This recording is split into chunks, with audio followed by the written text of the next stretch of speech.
तो चलिए आज हम शिक्षा के उद्देश्य के बारे में चर्चा करेंगे। पिछले YouTube वीडियो में मैं शिक्षा का अर्थ और परिभाषा बता चुका हूँ। उसी शिक्षा की कड़ी में हम शिक्षा के उद्देश्य के बारे में एम ऑफ एजुकेशन के बारे में चर्चा करेंगे।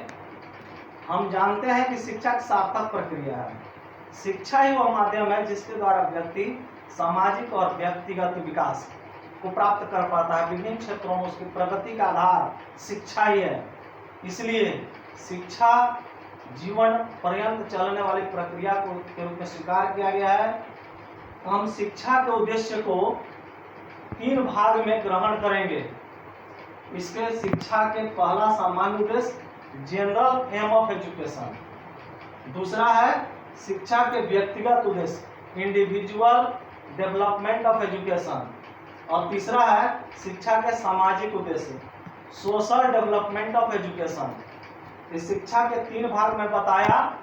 तो आज हम पहली भाग शिक्षा के सामान्य उद्देश्य के बारे में हम चर्चा करने वाले हैं। शिक्षा के सामान्य उद्देश्य अवश्य होते हैं व्यक्ति को, समाज को, राष्ट्र को यह आभास होता है कि शिक्षा की किस प्रकार दिया जाए।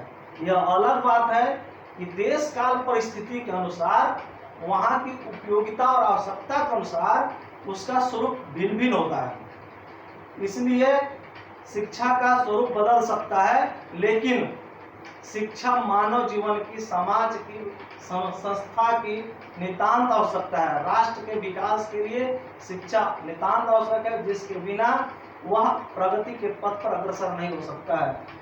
इसलिए व्यक्ति को अगर शांति जीवन चाहिए, सुखमय जीवन चाहिए, तो शिक्षा ही वह माध्यम है जिसके द्वारा उसका व्यवहार, उसका चरित्र, उसका मनोवृत्ति में परिवर्तन होता है।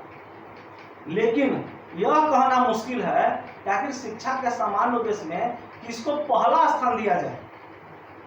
विभिन्न शिक्षा शास्त्री इस पर विचार किए हैं कि क्या सामान्य उद्देश्य हो सकता है, लेकिन उसका क्रम को लेकर के अभी भी एकमत नहीं है। फिर भी चलिए हम शिक्षा के सामान्य उद्देश्य का क्रम को बता रहे हैं। पहला है चरित्र निर्माण एवं विकास का उद्देश्य, aim of character formation and development. दूसरा है शारीरिक विकास का उद्देश्य, एम ऑफ फिजिकल डेवलपमेंट।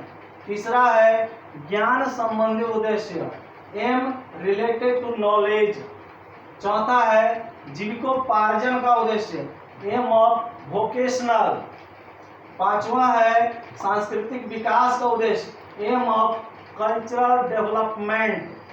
छठा है आध्यात्मिक विकास का उद्देश्य, एम ऑफ स्पिरिचुअल डेवलपमेंट। सातवां है संतुलित विकास का उद्देश्य, aim of the harmonious development. आठवां है पूर्णतामय जीवन का उद्देश्य, एम ऑफ कंप्लीट लिविंग। नौवां है नागरिकता का उद्देश्य, एम्स ऑफ सिटीजनशिप। 10वां है अनुकूल अथवा समायोजन का उद्देश्य, एम ऑफ एडजस्टमेंट। 11वां है आत्मा अभिव्यक्ति का उद्देश्य, एम ऑफ सेल्फ एक्सप्रेशन। 13वां है अवकाश के उपयोग का उद्देश्य। 12वां है आत्मानुभूति का उद्देश्य, एम ऑफ सेल्फ रियलाइजेशन। जबकि लास्ट है 13वां अवकाश के उपयोग का उद्देश्य, एम ऑफ लेजर यूटिलाइजेशन। तो हम अभी शिक्षा के सामान्य उद्देश्य के 13 सामान्य उद्देश्य बताए हैं, जिसका में पहला उद्देश्य का नाम है चरित्र निर्माण विकास का उद्देश्य। हम जानते हैं कि मानव जीवन का सबसे महत्वपूर्ण अंग चरित्र है। अगर शिक्षा का कोई काम है तो एक ही काम है, हार्वर्ड के शब्दों में, वह है नैतिकता प्रदान करना, मानव के अंदर नैतिक गुणों का प्रादुर्भाव करना, उसे चारित्रवान होना। इसीलिए कहा गया है character is lost everything is lost. चरित्र चला गया, सब कुछ चला गया। यह सचमुच में जिस भी अंग्रेज विद्वान ने कहा है यह बिल्कुल सही कहा है। यही कारण है कि तमाम विद्यालय चरित्र निर्माण पर सबसे अधिक जोर देते हैं। तो हम इसके महत्व पर चर्चा करेंगे कि आखिर चरित्र निर्माण एवं इसका विकास का उद्देश्य का क्या महत्व है। यह पहला इसके महत्व को हम रेखांकित कर रहे हैं। चरित्र का विकास ही वह माध्यम है जो अन्य विकास को भी प्रभावित करता है। दूसरा, यह व्यक्ति में मानवीय विचार उत्पन्न करना, मानव को मानव के साथ मानव बनकर के व्यवहार करना, इसलिए मानवीय विचारों को उत्पन्न करने का कार्य यह करता है। तीसरा है मानव व्यवहार एवं जीवन दर्शन में दृढ़ता, अपने व्यवहार को संतुलित बनाए रखना, जीवन दर्शन को मानव के उपयोगी बनाए रखना, यह चरित्र निर्माण से ही संभव है। अगला है इसके द्वारा विचारों में शुद्धता आती है। अगर चरित्रवान व्यक्ति है तो उसका विचार शुद्ध पवित्र होगा। पांचवा, इससे असामाजिक प्रवृत्ति को छोड़ता है। वह समझता है कि गलत है, समाज के नजर में गिर जाऊंगा, इसलिए वह चरित्र निर्माण के माध्यम से असामाजिक जो उसके अंदर कुरीति है उसको वह त्याग देता है। छठा है चरित्रवान दूसरे के लिए आदर्श प्रस्तुत करता है, जबकि चरित्रहीन व्यक्ति समाज के लिए कलंक साबित होता है। सातवां, चरित्र निर्माण ही वह माध्यम है जिसके माध्यम से मानवता और पशुता का निर्धारण कर पाता है कि कौन मानव योनि में जन्म लेकर के भी मानव है और कौन पशुवत है, राक्षस के समान है। आठवां, यह सभी से सम्मान पाने का महान साधन है जो समाज के द्वारा सम्मानित होता है, जबकि चरित्रहीन को नीच दृष्टि से देखा जाता है, उसे खराब दृष्टि से देखा जाता है। नौवां, व्यक्ति का चरित्र ही सभ्यता और संस्कृति का रक्षण करता है। चरित्र अगर है तो वह अपनी सभ्यता का, अपनी संस्कृति का रक्षण कर पाएगा और अगली पीढ़ी को वह निर्गमित कर पाएगा, दे पाएगा। 10वां, यह आदर्शवाद का मूल है। आदर्शवाद का जो विचार है, उसका जो जीवन दर्शन है, उसका मूल है चरित्र। अगर उसमें चरित्र नहीं है तो आदर्शवाद खत्म हो गया।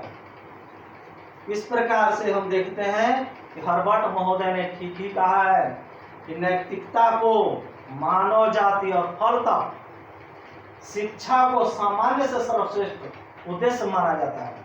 यह शिक्षा का सर्वश्रेष्ठ एवं सामान्य उद्देश्य है। अब हम जब महत्व देखें तो ऐसा नहीं है कि इस चरित्र निर्माण का हो गया और विकास हो गया तो इसका सिर्फ महत्व है, इसकी आलोचनाएं भी हैं, क्रिटिसाइज भी है। हम उन आलोचनाओं पर ध्यान देते हैं।